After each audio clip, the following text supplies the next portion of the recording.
നമസ്കാരം. ഏവർക്കും വൈകുന്നേരം 6 മണിക്കുള്ള പോസ്റ്റ് മാർക്കറ്റ് വാർത്തകളിലേക്ക് സ്വാഗതം. അങ്ങനെ ഇന്നലത്തെ നേട്ടം നഷ്ടപ്പെടുത്തിക്കൊണ്ട് ഇന്ന് നമ്മുടെ മാർക്കറ്റ് നെഗറ്റീവായിട്ട് വ്യാപാരം അവസാനിപ്പിക്കുകയുണ്ടായി. വലിയ നെഗറ്റീവ് ഫാക്ടേഴ്സ് ഗ്ലോബൽ ക്യൂസ് ഉണ്ടായിരുന്നെങ്കിൽ കൂടിയും നമ്മുടെ മാർക്കറ്റ് ഇന്ന് സ്ലൈറ്റ്ലി നെഗറ്റീവിലാണ് ക്ലോസിംഗ് രേഖപ്പെടുത്തിയതെന്ന് നമുക്ക് പറയുവാനായിട്ട് സാധിക്കും.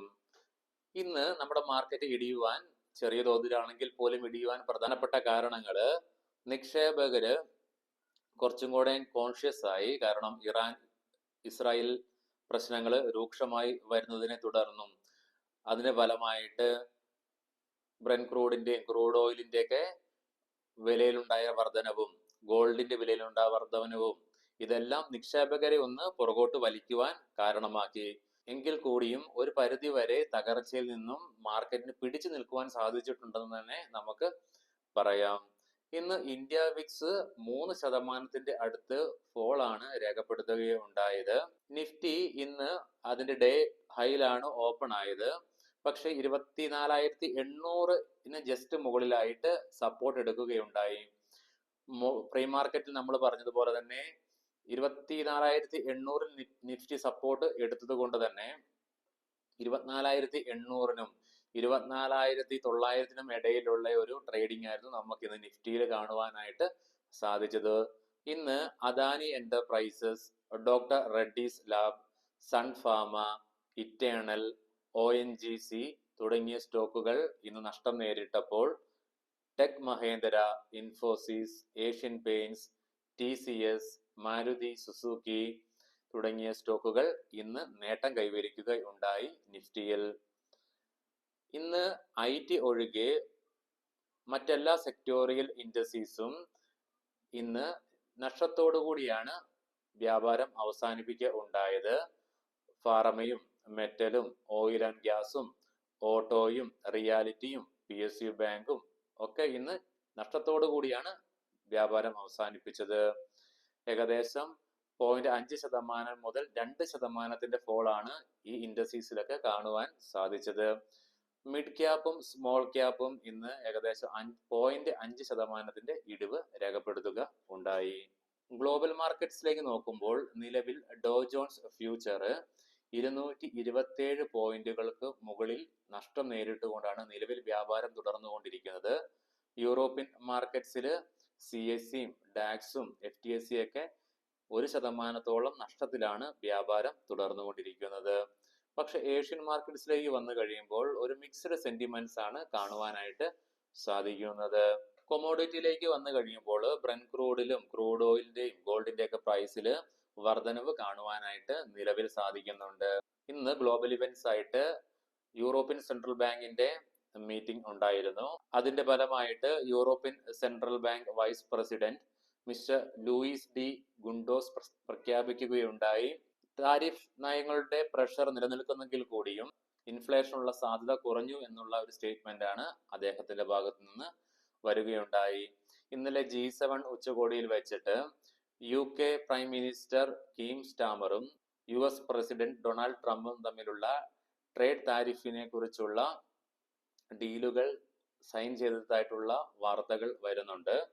ഇനി നമ്മുടെ മാർക്കറ്റിലേക്ക് വന്നു കഴിയുമ്പോൾ നമ്മുടെ മാർക്കറ്റ് വെയിറ്റ് ചെയ്യുന്നത് നാളത്തെ, നമ്മുടെ മാർക്കറ്റ് മാത്രമല്ല ഗ്ലോബൽ മാർക്കറ്റ്സും വെയിറ്റ് ചെയ്യുന്നത് നാളത്തെ FOMC മീറ്റിംഗിന്റെ ഔട്ട്കമ്മിലേക്കാണ്. മാർക്കറ്റ് പ്രതീക്ഷിക്കുന്നത് ഇൻട്രസ്റ്റ് റേറ്റ് അൺചേഞ്ച്ഡ് ആയിട്ട് നിർത്തുമെന്നാണ്.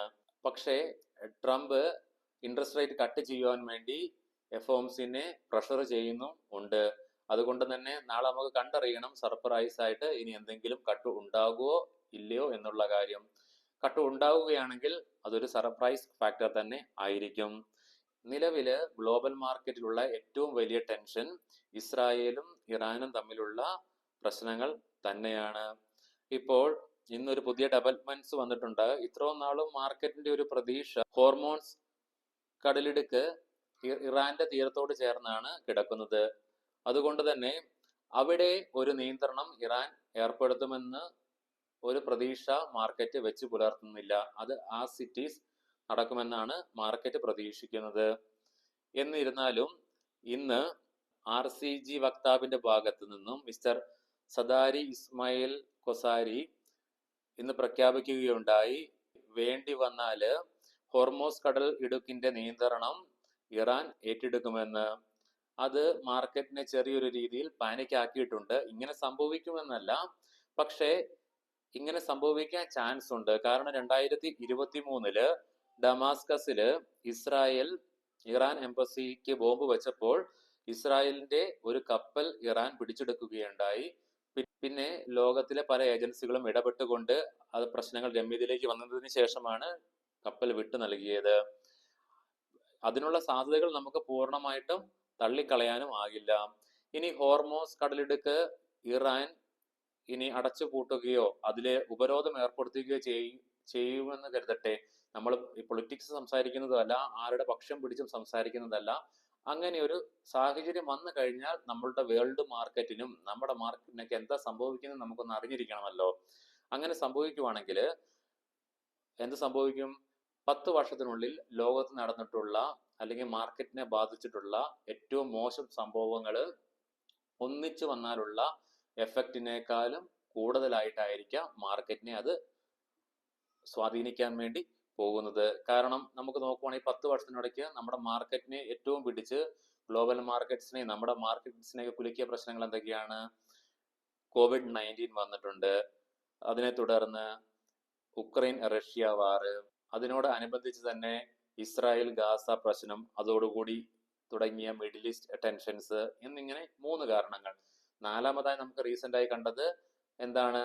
ഡൊണാൾഡ് ട്രംപിന്റെ ഭാഗത്തു നിന്നുള്ള താരിഫ് നയങ്ങളുമായി ബന്ധപ്പെട്ടുള്ള അസ്ഥിരത കാരണം മാർക്കറ്റിലുണ്ടായ ചാഞ്ചാട്ടങ്ങൾ. ഇവയെല്ലാം ഒന്നിച്ചു വന്നാലുള്ള അവസ്ഥ ഒന്ന് ഓർത്ത് നോക്കൂ. കാരണം ഹോർമോസ് കടലിടുക അടച്ചിടുകയാണെങ്കിൽ അത് ക്രൂഡ് ഓയിലിന്റെയും ചരക്കുകളുടെയൊക്കെ മൂവ്മെന്റിനെ കാര്യമായി തന്നെ ബാധിക്കും. ക്രൂഡ് ഓയിലിന്റെ പ്രൈസുകളൊക്കെ കുതിച്ചുയരാൻ ഇടയാക്കും. അതിന്റെ ഫലമായി ലോകത്ത് മൊത്തത്തിൽ ഇൻഫ്ലേഷൻ എന്ന ഭീഷണി മുന്നോട്ട് വരും. അതാണ് ഇപ്പോൾ മാർക്കറ്റിലുള്ള ഒരു കാർമേഘം എന്ന് പറയാം. കാരണം ക്രൂഡ് ഓയിൽ ഷിപ്മെന്റിന്റെ 20% ഈ ഹോർമോസ് കടലിടുക്ക് വഴിയാണ് ക്രയവിക്രയങ്ങൾ ചെയ്യുന്നത്. അതുപോലെ തന്നെ പ്രകൃതിവാതകത്തിന്റെ 1/5 ഭാഗം ഹോർമോസ് കടലിടുക്ക് വഴിയാണ് കടന്നു പോകുന്നത്. ഇതൊക്കെ ജസ്റ്റ് മൈൻഡിൽ വെച്ചാൽ മതി. കാരണം നമ്മൾ ഒരു എക്സ്ട്രാ ഇൻഫർമേഷൻ ആയിട്ട് പറഞ്ഞെന്ന് മാത്രമേ ഉള്ളൂ. ഇങ്ങനെയൊക്കെ സംഭവിക്കാതിരിക്കട്ടെ എന്ന് നമുക്ക് പ്രതീക്ഷിക്കാം. ഇനി നമുക്ക് ഇന്നത്തെ പ്രധാനപ്പെട്ട സ്റ്റോക്കിംഗ് ന്യൂസുകളിലേക്ക് കടക്കാം. മുൻകൂട്ടി ഓർമ്മിപ്പിക്കട്ടെ, ഇതൊരു ബൈ ഓർ സെൽ റെക്കമെൻഡേഷൻ അല്ല. സീമെൻസ് കമ്പനിക്ക് 4100 കോടി രൂപയുടെ order national highway speed rail കോർപ്പറേഷന്റെ ഭാഗത്തു നിന്ന് ലഭിച്ചതായിട്ടുള്ള വാർത്ത. ഹ്യുണ്ടായി മോട്ടോർ ഇന്ത്യ കമ്പനിയുടെ മഹാരാഷ്ട്ര പ്ലാന്റിൽ എഞ്ചിനുകളുടെ നിർമ്മാണം ആരംഭിച്ചതായിട്ടുള്ള വാർത്ത. ആക്സിസ് കേഡ്സ് ടെക്നോളജീസ് യൂറോപ്പിലെ ഒരു ഡിഫൻസ് കമ്പനിയുമായി കമ്പനി ഇന്ന് MOU സൈൻ ചെയ്യുകയുണ്ടായി. അതായത് ഡിഫൻസുമായി ബന്ധപ്പെട്ട അഡ്വാൻസ്ഡ് സിസ്റ്റംസിന്റെ നിർമ്മാണവും ത്വരിതഗതിയിൽ ആക്കുവാൻ വേണ്ടിയിട്ടാണ്. സൈഡസ് വെൽനസ് ഇന്ന് സ്റ്റോക്കിൽ ചെറിയ ഒരു ഉയർച്ച കാണുവാനായിട്ട് സാധിച്ചു. അതിന് കാരണം ഇന്നൊരു ബ്ലോക്ക് ഡീൽ സ്റ്റോക്കിൽ ഉണ്ടായിരുന്നു. 46 ലക്ഷം ഷെയറുകളാണ്, അതായത് ഏകദേശം 879 കോടി രൂപ വില വരുന്ന ഷെയറുകളാണ് ഇന്ന് ബ്ലോക്ക് ഡീൽ വഴി കൈമാറ്റം സംഭവിച്ചത്. വിശാൽ മെഗാമാർട്ട് ഇന്ന് സ്റ്റോക്കിൽ ഇൻട്രാഡേ ബേസിസിൽ 7% ഒരു ഇടിവ് സ്റ്റോക്കിൽ കാണുവാൻ സാധിച്ചു. എന്നിരുന്നാൽ കൂടിയും അവിടെ നിന്നൊക്കെ സ്റ്റോക്ക് കയറി.